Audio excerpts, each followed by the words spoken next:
Ya, faham mudah katanya Rajab ni mulia lah sebab Nabi masuk dalam doa dia. Tu tuan-tuan. Sunat berdoa supaya Allah panjangkan usiaku ya Allah, Rajab dan Syakban ya Allah, berkatilah aku Rajab dan Syakban ya Allah. Ya Allah, sampaikan aku bulan Ramadan. Dan menjadi perbahasan di kalangan orang awam seperti kita ni.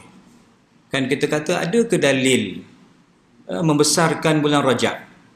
Maka kita akan pecah tuan perbincangan tu tentang puasa sunat, ada ke solat sunat Rajab, ada ke zakat Rajab, ada ke khatam Rajab, ada ke benda tu ataupun bagaimana tuan-tuan kedudukan dalam hukum kita. Ya, kerana kita tak akan boleh membuat sesuatu tindakan tuan-tuan ataupun apa-apa ibadat melainkan rujukan kita tuan-tuan melainkan fa in tanaza'tum fi syai'in farudduhu ila Allah war Rasul. Kita mesti balik kepada sumber kita tuan-tuan, Al-Quran dan juga kalam hadis-hadis sunnah-sunnah Sayyiduna Maulana Rasulullah sallallahu alaihi wa alihi wasallam. Tuan-tuan sekalian, sebelum saya nak teruskan ya, kepada lanjutan pecahan sedikit hukum yang berlaku di kalangan para fuqaha, di kalangan para ulama, ya, cuma kalau kita perhatikan ya, doa yang Fadil Tuan Imam pun dah baca tadi, saya pun ulang lagi tuan-tuan, ya, hadis itu walaupun tidaklah disepakati oleh ulama, bahkan sebahagian menghukumkan hadis itu hadis yang dhaif. Allahumma barik lana fi ma razaqtana, tu lepas insya-Allah. Allahumma barik lana fi Rajab wa Sya'ban wa ballighna Ramadan. Hadis itu tuan-tuan ulama tidak sepakat dalam menentukan status dia. Okey, tetapi tuan-tuan kena ingat dalam bab fadail ini kita pinjam, kita pakai mazhab Imam Ahmad bin Hanbal.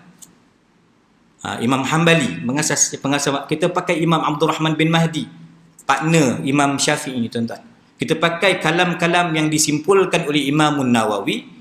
Kalau bab fadail, hikmah itu, fadilat ini tuan, fadail itu kita boleh berlebih kurang, kata tasahalna. Tapi kalau membabitkan hukum hakam halal haram, kita akan tasyaddadina, kita akan berkeras, kita akan bertegas. Itu polisi yang digariskan oleh ulama tuan supaya kita tahun 2022 ni jangan berkelahi.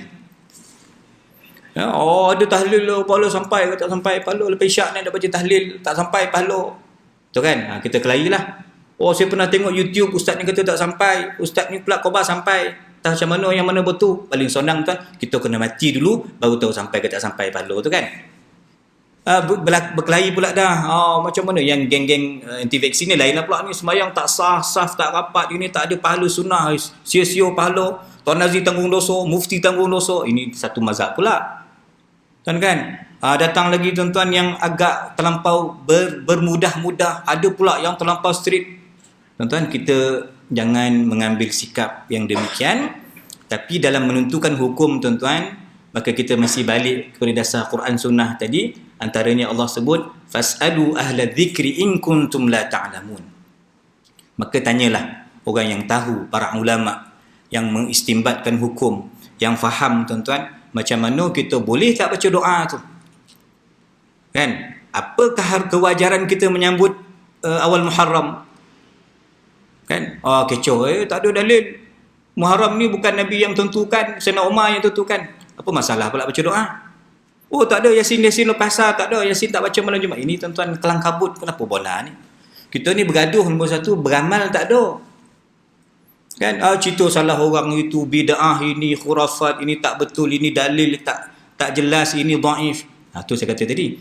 Dari sudut dasar kita, samalah Jabatan Mufti Negeri Sembilan, Jabatan Mufti Selangor, satu Malaysia tuan-tuan, hampir kita katakan kita berpegang kepada pandangan Imam Al-Hafidhun Nawawi radhiyallahu an yang mengatakan hadis dhaif pada bab fadail kita boleh pakai, boleh amalkan.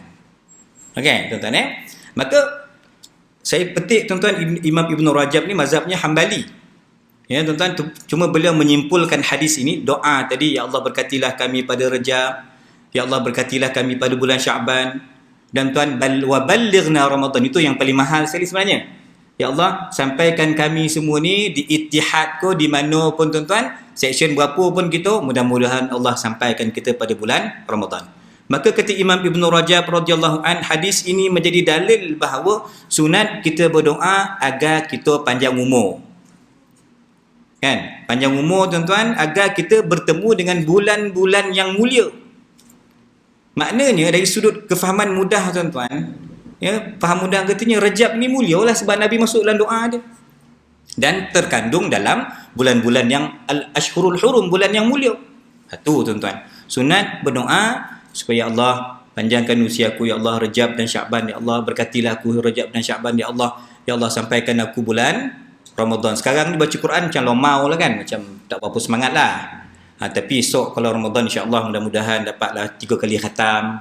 Paling malih pun 2 kali khatam. Tuan-tuan itu peribadi yang tadarus sekali khatam. Tuan-tuan, ya, supaya apa kita sampai kepada Ramadan insya-Allah, ya. Maka tujuan apa tuan-tuan nak panjang umur ni? Tujuannya ialah agar kita dapat melakukan amal soleh. Tuan-tuan kan, ya. Kerana kita tahu bahawa sebaik-baik kita ni orang yang panjang usianya khairun nasi man tala umuruhu wa hasuna amaluhu, dan elok amalnya tuan-tuan. Ya, maka sebab itulah tuan-tuan sekalian, kita pun berharap tuan-tuan kita mati tompek yang baik, dan kita mati pun tuan-tuan meninggal kita di bulan yang baik tuan-tuan. Maka antara bulan yang baik itu dikatakan bulan Rajab. Tuan-tuan yang dirahmati Allah Subhanahu wa taala sekalian. Maka ya, sebelum kita cerita satu persatu tuan-tuan hukum-hukum yang berkaitan, ya, saya ambil sedikit kalam Hujjatul Islam Imam Abu Hamid Al-Ghazali radhiyallahu an. Imam Al-Ghazali tuan-tuan, maka beliau mengungkapkan tuan-tuan kepada kita dalam bab ibadah ini, kita perlu, orang yang bijak tuan, dia perlu menyusun aurat, apa tuan, menyusun wirid dia. Kita mesti tuan-tuan menyusun jadual kita, maknanya kita ada jadual. Maka Allah sebut huwallazi ja'ala al-laila wan-nahara khilfatan. Khilfah itu Allah jadikan malam siang silih berganti. Tuan-tuan, silih berganti. Ingat tuan, Rajab ni tak berpanjang-panjang. Kita Covid pun 2 tahun. Kan? Kita pun tuan-tuan benda ni cepat sangat berlalu tuan-tuan. Khilfatan, silih berganti siang dan malam. Tapi Allah bagi 2 mesej penting yang kita kena tanamkan dalam perasaan kita. Liman arada an yadhakara, yang pertama, au arada syukura, yang kedua. Allah jadikan siang malam ni tuan-tuan untuk apa? Kita ambil pengalaman, ambil tazkirah, ambil pengajaran. Yang maknanya kita kata umur kita bertambah. Tuan-tuan, ya, kalau ikut kluster yang diberikan oleh Al-Imam Ibnul Jauzi radhiyallahu anhu, ya, 50 tu dah dikira kluster yang kelima. Daripada bayi, kanak-kanak, remaja, dewasa tuan, sampai peringkat 50 tu dah dianggap kita tua. Tuan, apatah lagi kalau sampai ke umur 70, dianggap itu arzalil umur, tua bangka. Maknanya tuan, kita punya umur semakin lanjut. Tuan-tuan, cuma yang kita nakkan apa yang Imam Al-Ghazali cadangkan kepada kita tuan, iaitu pandai-pandai susun jadual, ambil pengalaman peralihan tahun, hari demi hari, minggu demi minggu tuan, bulan, tahun tuan-tuan, sekejap masa berlalu tuan-tuan. Yang kita inginkan ialah tuan-tuan, jangan kita tidak ada bekalan untuk bertemu Allah Subhanahu wa taala. Maka Rejab datang. Ya, Rejab datang maknanya bagi kita peluang. Ini bulan Isra wal Mi'raj. Tuan-tuan, bahkan ya, apa yang Imam Al-Ghazali tuan-tuan memetik kalam ulama lebih senior daripada beliau, Imam Abu Talib Al-Makki tuan-tuan, dia kata Rejab ni 3 malam special. Tuan-tuan, kata Imam Ghazali tuan, ni bukan cakap penceramah ni dah. Cakap Imam Al-Ghazali tuan, 3 malam Rejab ni dianggap istimewa. Malam pertama itu kata Imam Syafi'i antara malam yang mustajab doa, malam pertama Rejab. Tuan-tuan, kemudian nisfu Rajab. Tuan-tuan, kita akan sambut nisfu Syakban.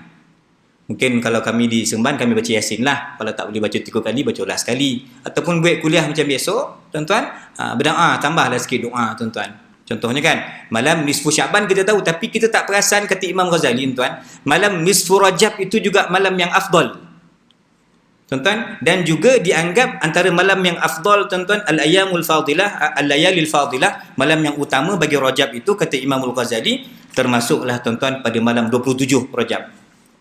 Apa pasal 27? Kerana kebanyakan ulama kata 27 itulah tarikh Isra wal Mi'raj. Untuk kita tuan-tuan memanglah Lailatul Qadar. Tapi untuk Nabi tuan, Isra wal Mi'raj. Keistimewaan itu untuk Nabi SAW. Maka ulama kata 3 malam ni kalau Rajab, Ya tuan-tuan, saya petik kalam daripada Imam Al-Ghazali yang beliau ambil daripada Imam Abu Talib Al-Makki, tuan-tuan, dalam Qutul Qulub, nama kitab yang